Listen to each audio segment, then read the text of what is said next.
I'm Hyoun, the Chief Analyst at Amalgam Insights, and I'm here to share with you a few tips and tricks around the subscription business. First of all, the subscription business is driven by 5 key areas, especially in this time of COVID. First of all, the idea that subscriptions can lead to on-demand delivery or a scheduled delivery is especially important to us since we're all stuck at home and a lot of us don't really want to go anywhere right now. So it's very helpful for us to get what we're looking for, whether that be around groceries, home goods, healthcare, or other things that can be delivered to us. And the ability to get that with a subscription where you are paying for this on a regular basis or on an on-demand basis, it is helpful. Second of all, the ability to order these things through ubiquitous apps is also useful, whether it be through your smartphone, your tablet, your laptop, or other computing or communications devices, or even apps such as social media. We're able to control how we consume our subscriptions in a way that is more nuanced and more available than ever before. Third of all, we also have this reduced demand for ownership that we are starting to deal with from a cultural basis. The idea that we need to own everything is completely overrated in a world where we find that things depreciate as soon as we buy them. What is the point of having something and then literally having that value drop in half at the moment that we buy it, such as with a new car?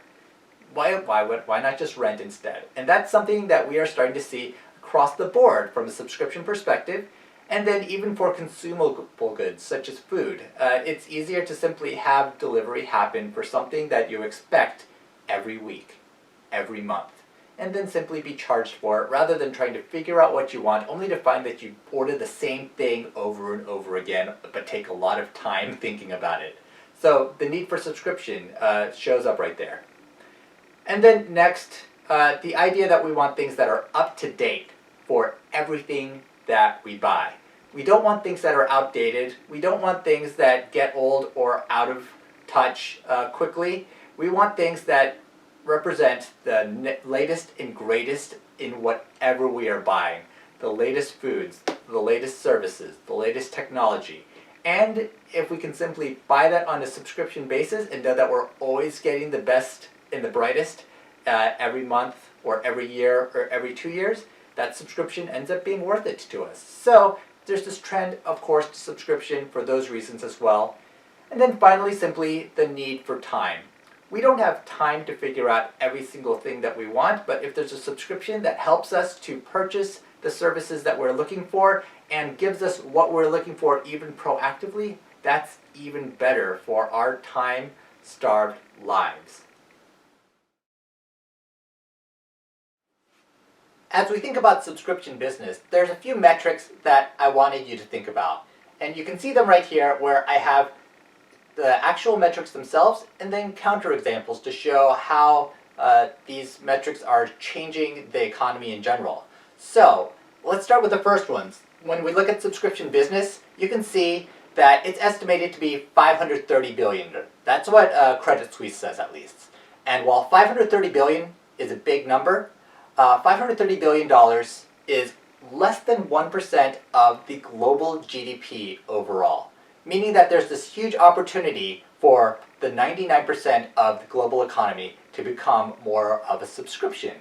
And given that this is how we could prefer to consume things and the emergence of a larger middle class globally, we can see this opportunity arising.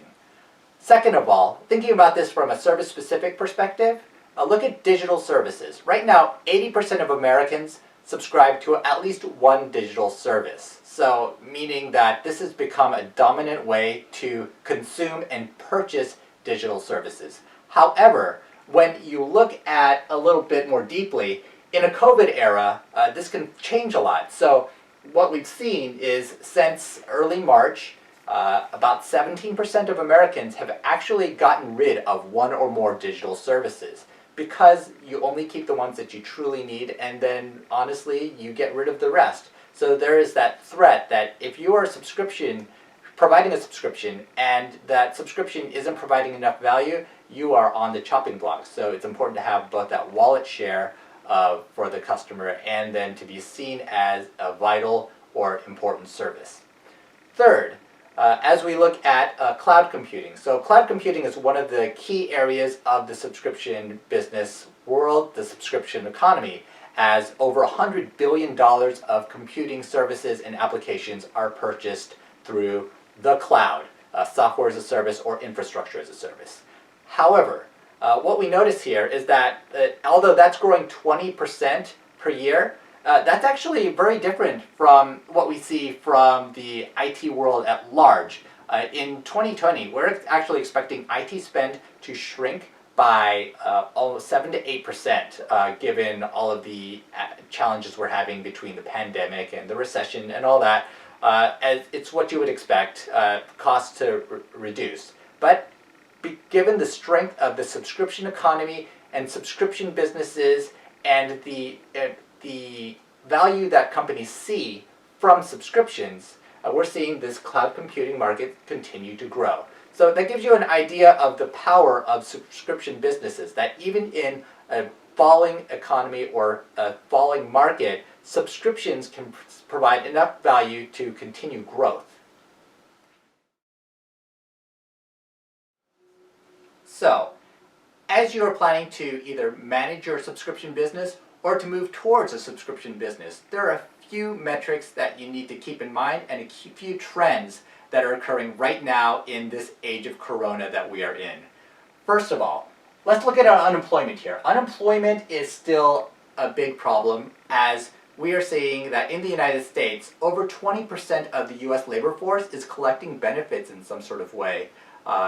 And the numbers of whether it's 15% or 20% from an official basis is one thing, but when you count up the numbers of who's actually collecting money, it's over 30 million. And we're seeing that over 1 million people per week are still filing for new unemployment claims. So given this shakiness in the economy, it's obvious that there's a large percentage of Americans who are in a challenging position in terms of income stability. So we have to keep that into account, and you have to think about whether that percentage of Americans are people who you want to keep in your subscription base, because loyalty is ultimately what defines subscription profit, and not necessarily simply how much you collect from month to month.